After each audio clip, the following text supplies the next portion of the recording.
So I'm working on this walnut end table, and I decided while I was building it, why not show a few different ways that you can assemble things. So in the previous video, I showed how to do a joint using dowels. This time, I'm going to show how to do a biscuit joint. So let's get started.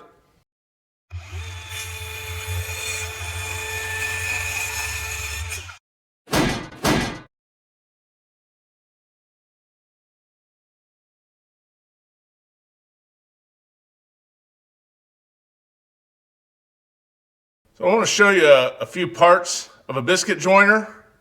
First thing, this is a biscuit joiner, and there are a few things that you need to know about it.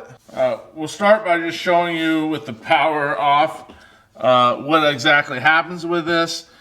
So you will line up the workpiece where you want it, and then you will plunge this in. There is a bit in here, or a blade, that will cut a slot. That slot will fit the biscuit in it. Now, when I talk biscuits, I'm not talking about your biscuits for breakfast.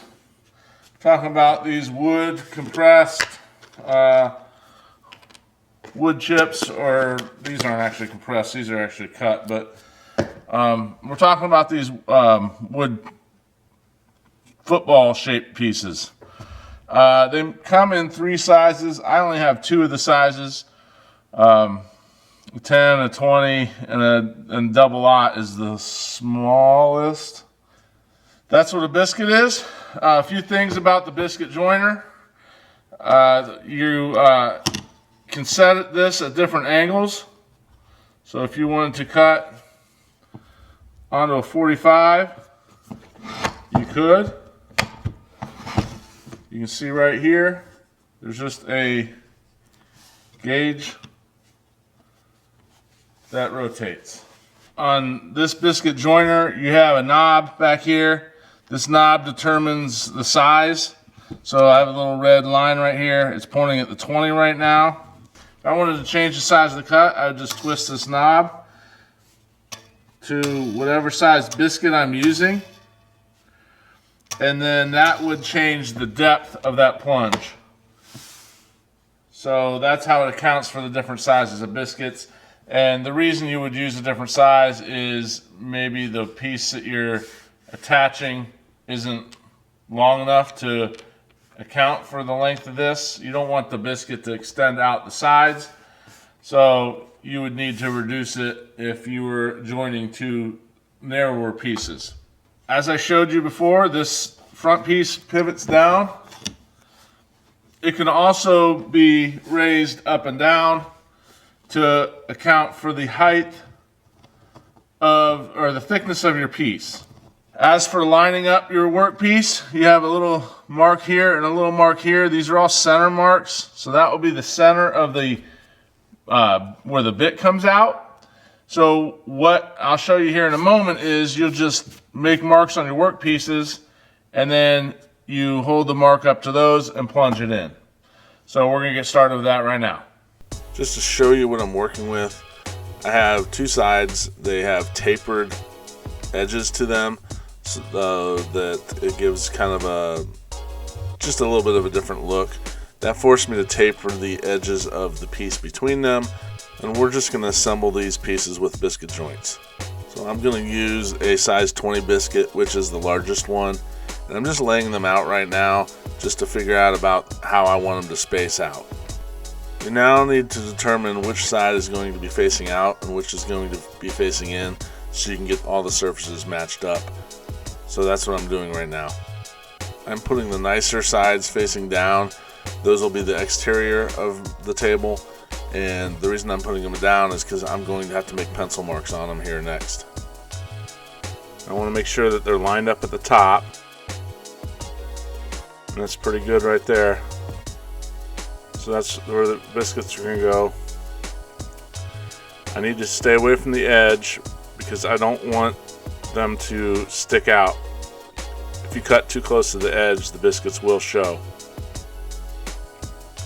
And they don't have to be exactly the same spot. just as long as they're spaced out.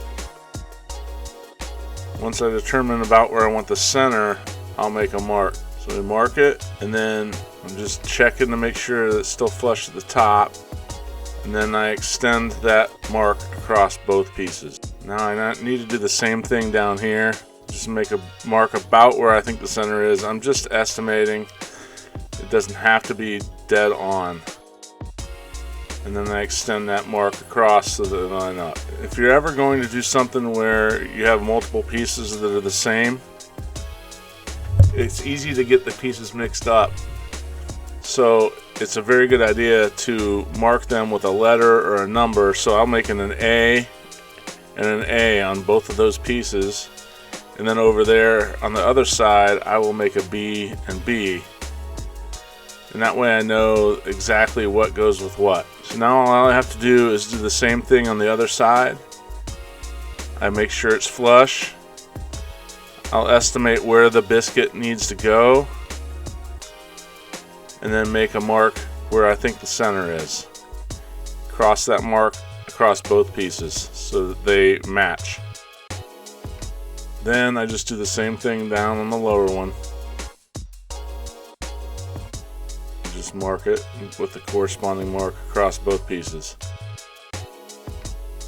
Now before you make a cut, it's really important to clamp that piece to the table. If you don't, the entire piece can move on you while you're making the cut, which can become a dangerous situation. So you want to make sure you have it clamped down.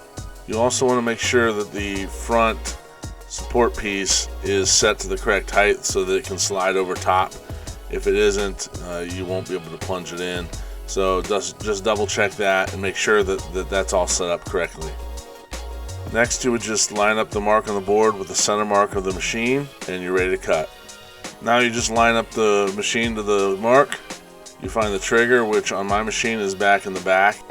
And then I just pull the trigger back there and I plunge it in and plunge it out and release the trigger. Now I'm going to do the next one and we can take a look and see how it turned out. So that looks pretty good, and we're just going to do the rest of the cuts now so we don't have to get the machine out anymore.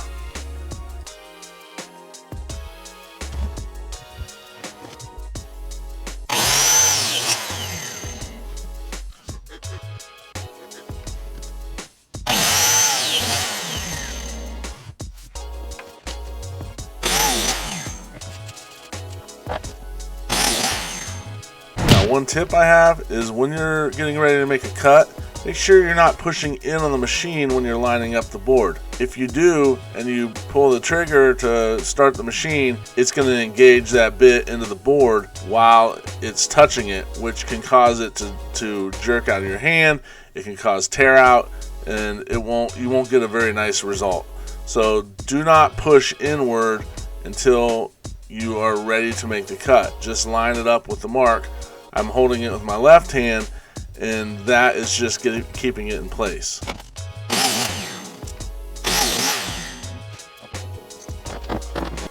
Now I'm going to start by dry fitting everything together without glue, just to make sure it fits and lines up correctly.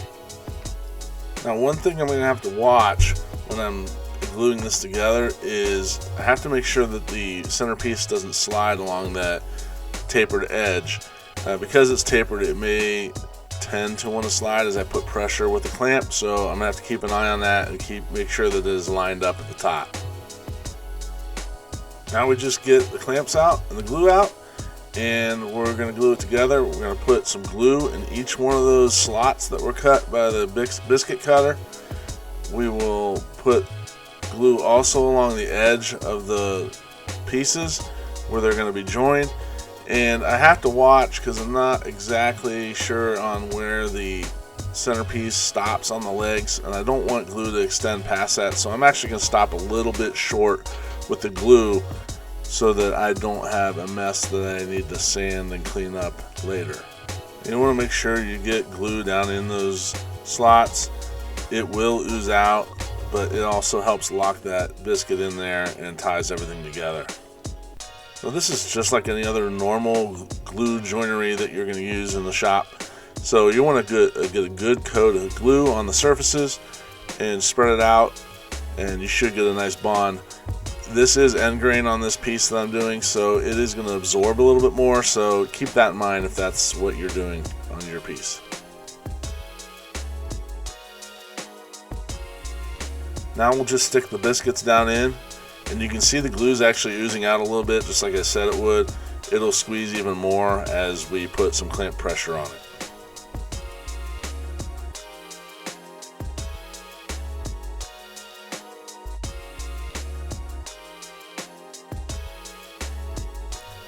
Now it's just time to clamp everything together.